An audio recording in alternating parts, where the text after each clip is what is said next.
Parlons maintenant de la Sprint Qualify, week-end du Grand Prix de Belgique.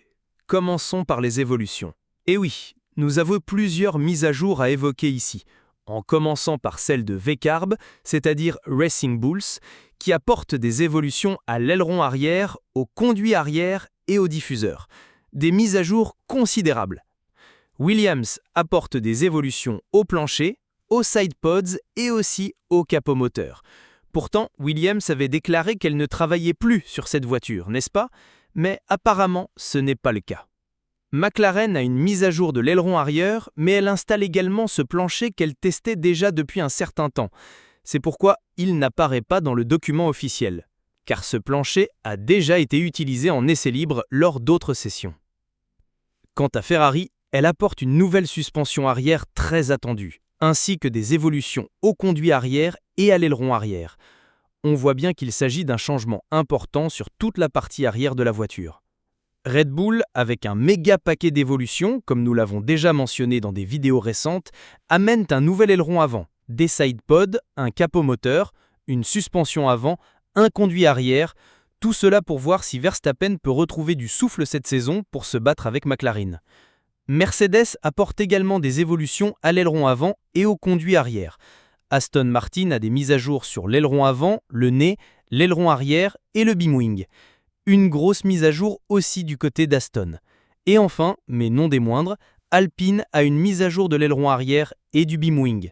Ainsi, 8 des 10 équipes arrivent avec des évolutions pour un Grand Prix sprint. Ce qui est plutôt rare, n'est-ce pas? C'est quelque chose d'assez inhabituel, mais elles misent tout sur ces mises à jour, ces nouveaux packages, pour tenter d'obtenir un bon résultat et de bonnes performances. En parlant maintenant concrètement du Sprint Qualify, une séance de qualification très surprenante, nous avons eu quelques surprises, surtout parmi les pilotes de tête. Commençons par parler de Mercedes, qui a connu une qualification à oublier. Antonelli est parti en tête à queue en SQ1, et cela a projeté beaucoup de saleté sur la piste. Il a terminé dans les graviers et il n'a pas réussi à boucler un tour ensuite, d'autant plus qu'il a aussi été gêné par un tête à queue de Hamilton à la fin du SQ1. Donc Antonelli est resté bloqué, il partira dernier, et il n'a pas réalisé un bon chrono. Si on regarde bien, il a terminé avec le pire temps et de loin par rapport à tout le monde. Il devra faire une course de remontée avec Mercedes et on n'a pas vraiment pu voir le véritable potentiel de la voiture. Quant à George Russell, il a bien atteint le SQ2, mais lui non plus n'a pas réussi à boucler un bon tour. Donc un désastre total aussi pour George Russell. Et Mercedes débute ainsi très mal ce week-end du Grand Prix de Belgique, dans une lutte pour la deuxième place au championnat constructeur où clairement, ces petits points pourraient faire toute la différence. Un autre dont il faut parler tout de suite ici, c'est Lewis Hamilton. Lewis Hamilton a fait un tête à queue à la toute fin du SQ1 et apparemment il a bloqué l'arrière de la voiture. On voit qu'il perd la voiture d'une manière un peu étrange, puis reste immobile un moment, ce qui provoque un drapeau jaune, pas rouge, jaune, et perturbe les pilotes qui étaient en train de passer à ce moment-là. Ferrari devra analyser ce qui s'est passé pour que l'arrière se bloque de cette façon. Quel a été le problème ? Ils sont avec une grosse mise à jour, comme on l'a mentionné, à l'arrière et Hamilton s'en est simplement mal sorti et a dû abandonner. Il devra lui aussi faire une course de remontée demain et essayer de comprendre cette voiture pour, une fois que le parc fermé sera de nouveau ouvert après le sprint, pouvoir bien rouler, n'est-ce pas? Et régler la voiture correctement. Hülkenberg est également resté en SQ1. Il n'a pas réussi à signer un bon tour, il avait pourtant du potentiel avec cette As pour aller plus loin, mais il n'a pas réussi à aligner un tour correct. Et maintenant parlons d'un autre point.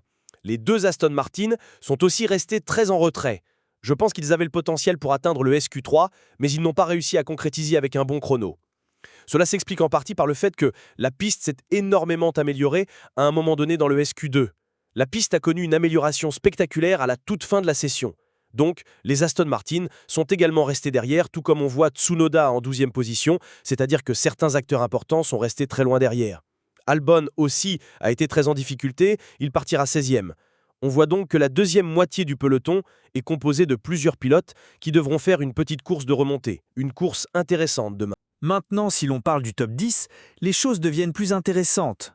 Bortoleto a obtenu une 10e place pour Sauber, ce qui n'a pas été un grand tour de sa part en SQ3, mais cela reste un bon résultat.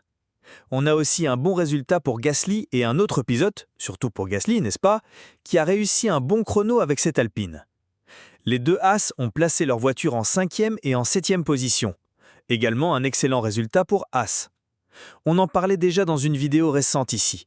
Avec la mise à jour de Silverstone, il projetait une amélioration de performance pour Spa. Et Sargent a réussi à prendre cette 5e place très solide pour Williams. On voit que le milieu de peloton est très serré. C'est vraiment sympa.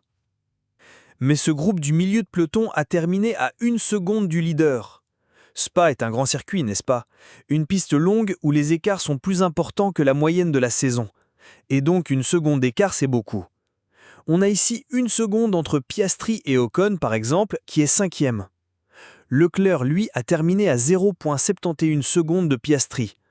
On voit que Ferrari, en cherchant ce 10e supplémentaire, est encore resté assez loin.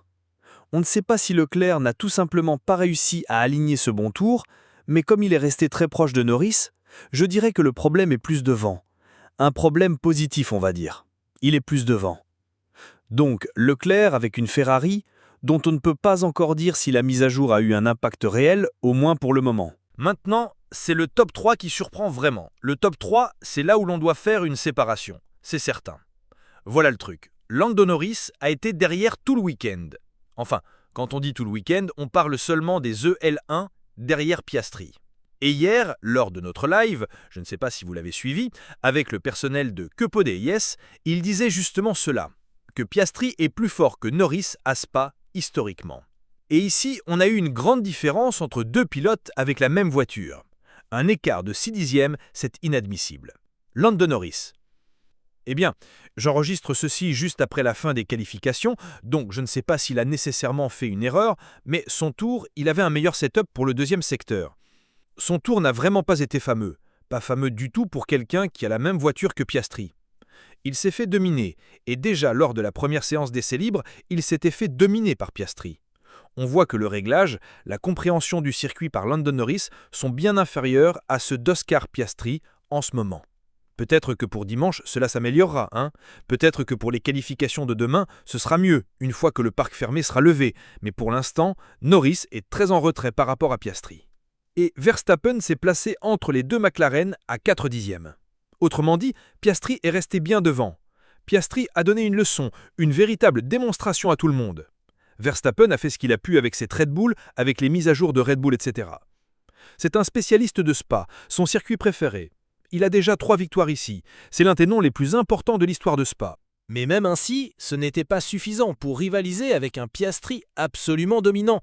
Un Piastri qui, dans pratiquement tous les secteurs, volait littéralement, allait très vite. Oscar Piastri a réussi un tour exceptionnel, un tour énorme. Il a mis 4 dixièmes sur le deuxième et 6 sur son coéquipier. C'est un tour à applaudir, vraiment, de la part d'Oscar Piastri. Il arrive comme favori pour la course de demain, favori pour le week-end entier, voulant regagner du terrain après quelques défaites face à Lando Norris, cherchant à récupérer un peu de marge au championnat, et on va devoir surveiller de près s'il va réussir ou non. Mais ce tour d'Oscar Piastri était vraiment impressionnant. Je veux connaître ton avis dans les commentaires sur cette séance de qualification. Dis-moi ce qui t'a le plus marqué. N'oublie pas de t'abonner et d'activer la cloche pour ne rien rater ici.